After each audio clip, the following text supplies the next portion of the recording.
बड़ा मुद्दा है भ्रष्टाचार ने बना दी विपक्ष की जोड़ी।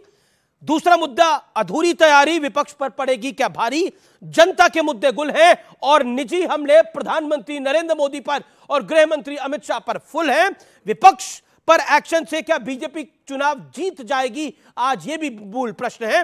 मेरे साथ कौन कौन है, जनता जनार्दन का जोरदार अभिनंदन है, मेरे युवा मित्रों का जोरदार अभिनंदन है, जोरदार तालियों से अभिनंदन करिए उनका, और जोरदार तालियों से अभिनंदन करिए शहजाद पूनावाला का, भारतीय जनता पार्टी के नेता प्रवक्ता, उनका अभिनंदन है। राजेश गुप्ता आम आदमी पार्टी के नेता प्रवक्ता, उनका अभिनंदन है, विधायक भी हैं।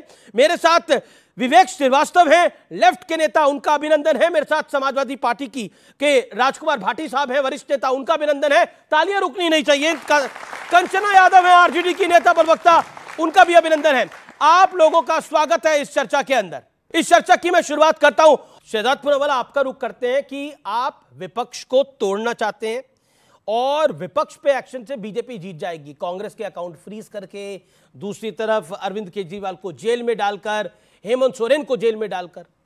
देखिए दिल्ली वासी कितना बदल गया है भगवान, ये इनका कितना बदल चुका है ये इंसान। जो स्वराज से ही बात करते थे आज वो शराब पे आ गए, जो अन्ना की उंगली पकड़कर कहते थे पहले इस्तीफा फिर जांच होगा, आज लालू की शागिर्दगी में है तो बोलते हैं नो इस्तीफा नो जांच। और आपने पाब्लो एस्कोबार का नाम सुना होगा, जो सरगना वहां पर अपने नशा के कारोबार को संभालता था। अब ये सरकार जो है पाब्लो एस्कोबार की तरह चलाने वाले दिल्ली के अंदर बैठकर, तो ये इनकी तरफ से किस प्रकार से बदलाव हुआ है। ये बोलते थे लालू को जेल भेजेंगे, मुलायम को जेल भेजेंगे, अखिलेश को जेल भेजेंगे, सोनिया को जेल भेजेंगे। आज जिनको जेल भेजना चाहते थे उनके साथ खड़े होकर कहते हैं कि हमें क्यों जेल भेज दिया। और मैं इनसे पूछना चाहता हूं कि ये विद्वेषपूर्ण कार्रवाई high court, supreme court, lower court और लोअर कोर्ट में कल तो इनके खुद के वकील ने मान लिया कि मनी ट्रेल मिला है। ये उनके लॉयर है गुप्ता जी ने कहा कि मनी ट्रेल तो मिल चुका है, वो तो खर्च हो गया गोवा में, गोवा के चुनाव में, फिर भी कहते हैं हम कट्टर ईमानदार हैं, मनी ट्रेल नहीं मिला। सुप्रीम कोर्ट ने कहा 338 करोड़ का मनी ट्रेल मिला है। अच्छा, सुप्रीम कोर्ट अगर चंडीगढ़ पे वर्डिक्ट सुना है तो मानना है, पर मनीष सिसोदिया और संजय सिंह को बेल ना मिले तब नहीं मानना है। और आखिरी बात मैं सिर्फ इतना पूछना चाहता हूं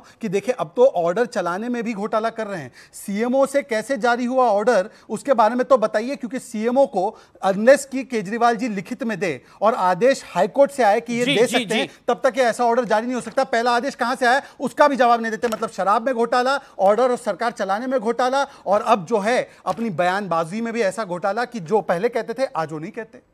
जी, मेरे साथ विवेक श्रीवास्तव, जो सवाल मैंने इनसे पूछा, क्या विपक्ष पे एक्शन से बीजेपी चुनाव जीत रही है, क्योंकि आपने एक अपनी बाइट में कहा था कि सब पे एक्शन लेंगे तो क्या चुनाव जीत जाएंगे, नहीं लग रहा है। जी देखिए, एक्शन लेने से, और मैं आज एक बड़े सीनियर पत्रकार से मिला तो उन्होंने मुझे कहा कि आज डिबेट में जा रहे हो तो एक शब्द जरूर यूज करना, और वो शब्द है धमकी तंत्र।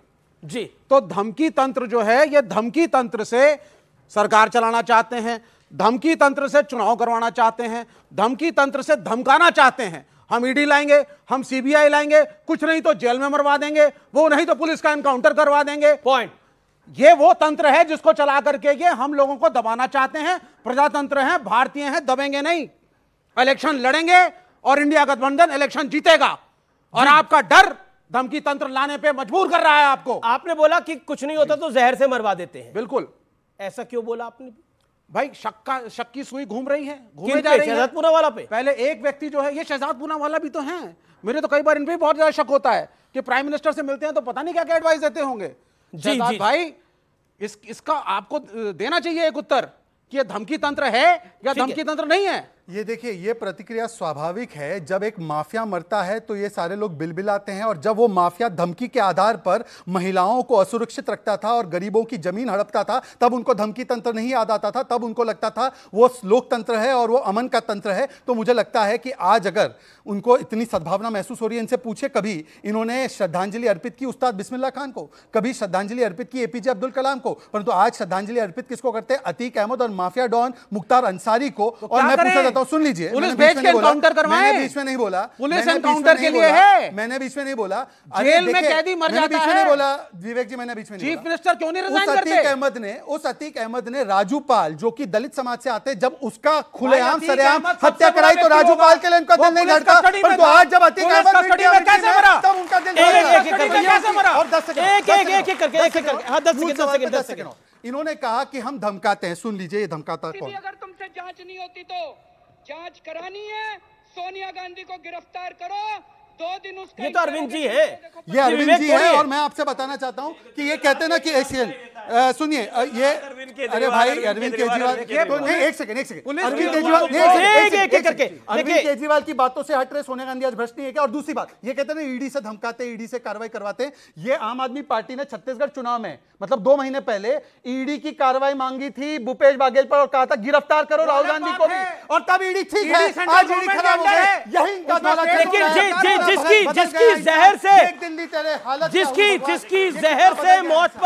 जिसकी जहर से मौत पर सद्भावना जताई जा रही है, अफसोस जताया जा रहा है, जिस व्यक्ति की जहर से मौत हुई है, जो आरोप लगा रहा है विपक्ष और खासतौर पर विवेक यहां पर, लेकिन जिसकी हार्ट अटैक से असल में मौत हुई है, मुख्तार अंसारी। मुख्तार अंसारी कौन था?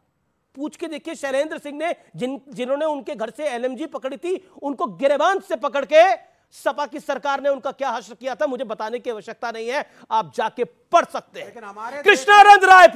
कृष्णानंद राय को अगर 2 गोली भी मारी जाती तो कृष्णानंद राय का देहांत हो सकता था, लेकिन 500 राउंड गोली चलाई जाती है अपना खौफ, अपना आतंक जताने के लिए, और मौत के बाद वापस आया जाता है, वापस आता है मुख्तार अंसारी पूछने के लिए, देखने के लिए कि मरा है कि नहीं मरा कृष्णानंद राय, सिर्फ खौफ और आतंक जताने के लिए। इसलिए जब हम मुख्तार अंसारी और अतीक अहमद की बात करते हैं तो उनका इतिहास का जरूर खंगाल लेना चाहिए कि एक दौर था कि मुख्यमंत्री उनके द्वार जाते थे, एक दौर है जब वो जेल के द्वार पहुंचे और अब कहीं और चले गए हैं। इसलिए जब हम इन दुर्गांत अपराधियों की बात करते हैं तो ये सब चीजें ध्यान में रखने चाहिए। कहते हैं ना, बुरे काम का बुरा नतीजा होता है, और ये देख के दिखाई देता है। और आज की युवा पीढ़ी सीखे इन सब चीजों से कि बुरे काम का नतीजा बुरा ही होता है अंत के अंदर। मैं आता हूं भाटी जी, आप पे आपको 10 सेकंड लूंगा जी, अब भाटी जी को आने देंगे। और आप ये कहना चाहते हैं क्या कि जज का काम अब पुलिस करेगी,